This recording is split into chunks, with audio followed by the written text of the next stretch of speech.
Animal en voie de disparition, hautement protégée, la femelle rhinocéros blanc, Mafunian, a quitté le parc zoologique de Montpellier pour le zooparc de Beauval, en échange de mâles et l'âne issus de ce même zooparc. Les deux femelles âgées de 11 et 13 ans et en très bonne santé ont la même particularité d'une fécondité irrégulière dont l'une des explications peut être environnementale. D'où l'intérêt de l'échange qui doit permettre de favoriser les conditions optimales de reproduction de l'espèce. Événement s'il en est, compte tenu des conditions de cet échange qui relève d'un défi zootechnique et technique. En effet, il s'agissait de déplacer un animal sauvage dont le poids peut atteindre 2,5 tonnes. Ainsi, une caisse sur mesure a été faite afin de transporter l'animal.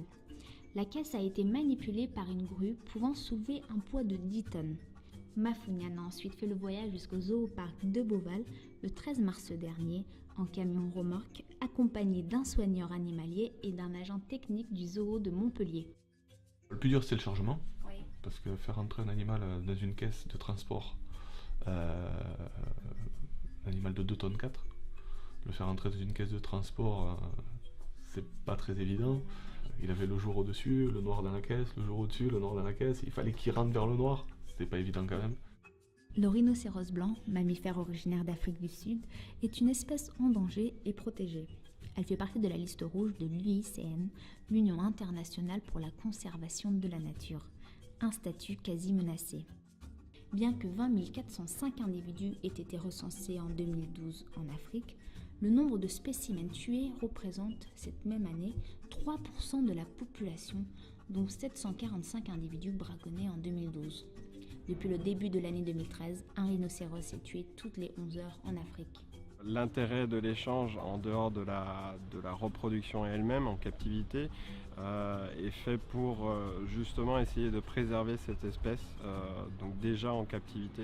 Et l'objectif, puisque ces animaux ne vont pas forcément être réintroduits dans la nature, c'est d'arriver à familiariser le public avec ces espèces emblématiques et qu'elles soient quelque part ambassadeurs pour la sensibilisation et donc la médiation scientifique, culturelle ou pédagogique vis-à-vis du public. La préservation de cette espèce, par sa reproduction, est donc un enjeu important. Le parc zoologique de Montpellier adhère à l'EAZA, European Association of Zoos and Aquaria, qui pilote les programmes d'élevage pour coordonner la gestion et la reproduction en captivité des espèces menacées. Le parc zoologique de Montpellier remplit ainsi sa mission de conservation des espèces animales.